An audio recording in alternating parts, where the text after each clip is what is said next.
What's up, everybody? Welcome to another episode of the Thunder Sports Pod with JT, and we got a special guest today. We got Half-CourtKaleb joining us for a little NBA talk.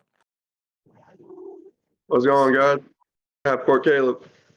So we got a little player debate: Jason Tatum versus SGA, Shai Gilgeous-Alexander. Who are you taking, Half-CourtKaleb? Who do you think's a better player? Man, JT, you already know me. I'm a Thunder fan. So SGA all the way. This man's been MVP conversations. And honestly, after Russell Westbrook, I didn't think we're going to have another MVP. Not at all. Yeah, they're balling both of them right now. I mean, the number one seeds in the East and the West. SGA, he's got that team rolling right now. He's definitely that leader. Man, that Chris Paul mentality, like Chris Paul in that one season alone with OKC was up his ass, was talking to his ear. And even that season alone, we're at the fourth seed in that season. I feel like that's what's really heavily impacted this MVP phenomenon in the last few coming years. So you're saying with confidence that you think SGA is better than Jason Bro, Tatum? Chris Paul just does it, man. Like you see what he did to Devin Booker after working with him. Like Chris Paul, like having that leadership mentality that we really don't see in the league nowadays. Yeah, that's true.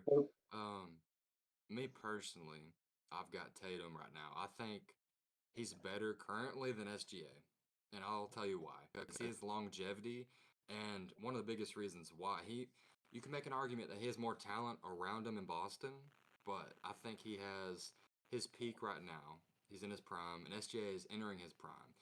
His longevity is crucial. I mean, in the playoffs, he's been superior to SGA. SGA has really not been experienced enough in the playoffs. I know in the finals last year, or year before last rather, Tatum really stunk it up against the Warriors, but he's been pretty consistent. He has 2,236 points in the playoffs compared to 196 from SGA. But I just think it's a longevity thing. Currently, I still think Tatum is better than SGA. I don't know if you guys agree with me or you agree with Caleb, but I'll let you talk a bit about this. But let's talk about the defensive stats right here, dude. Yeah. Like Alexander's averaging almost 3 steals a game and has led the league in steals. I think he might did it last season. You can backtrack me on that, but I know currently he's leading the league in steals right now, and that's something that Jason Tatum does not have on him. That is very true. But I mean, Tatum, he's averaged more rebounds in his career than SGA has his whole career in OKC. Assist numbers, SGA's got a little bit more. But points, Tatum has slightly more. This season, SGA is actually averaging more points per game, 31.12, Tatum's 27. But overall, I think the markability for each franchise, I mean, you've got more pressure on Tatum to succeed than a smaller market team in the Thunder. Because the expectations of KD and Russ leaving weren't really there. They were like in a rebuild year for many years, and then they finally get some high hopes. And then I don't think anybody would be surprised right now if the Thunder didn't make a very deep run. But in the future, I mean, they're very bright. I think the expectations are higher in Boston for Tatum. I got a few names to say. To you real quick, buddy. Jaylen Brown, Jrue Holiday, Kristaps Porzingis. I feel like in terms of like importance in the team, you take Alexander. How many games we winning? Jason Tatum. You legitimately have guys that can take over and then therefore control the game and the way they play. Like I take away Jason Tatum, I still got Kristaps, I still got Jaylen Brown, I still got Jrue Holiday. Hell, I even still got a decent ass guard that can score the ball in Peyton. I mean, that's very true, but I mean, the Thunder still have some pretty good players as well. They got Chet, and they've got Josh Giddey, and that supporting cast is pretty well. But you can say it in 2-3 years, buddy. But I will say this though, we're kind of getting away from the individual player. This is more of the team right here. I think Tatum overall as a basketball player is better than SGA. I mean, you can make your comparison. You take them off the teams or whatever. But if you placed Tatum on a different team and SGA on a different team, I think you're getting more production from Tatum. Who's averaging 30 first? That's the debate right there, though. Like, you put them on separate teams with no talent, no help.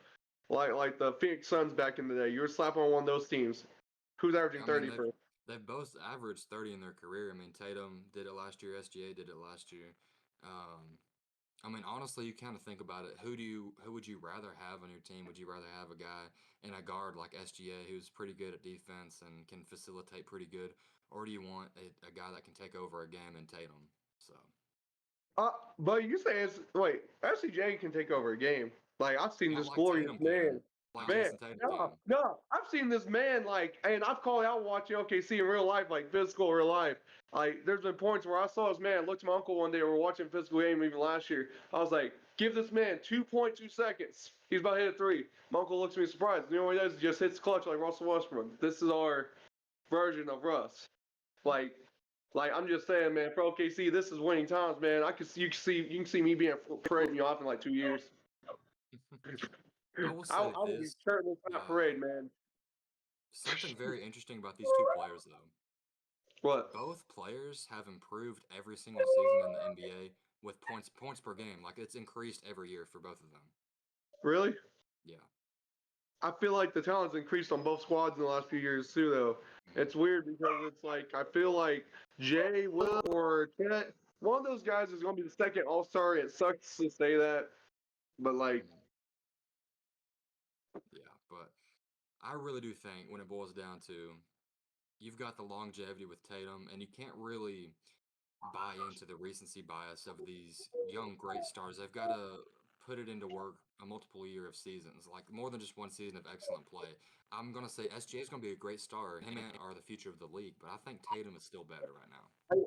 I feel like Tatum's issue, and like I know people are just going to give me backlash, kind of give me on it, especially Boston fans, but I didn't like that they re-signed Jaylen Brown because I feel like Jason overall as a player, he's a guy that can have a higher ceiling than what he's doing right now. He just has a extra guy that's taking away the buckets.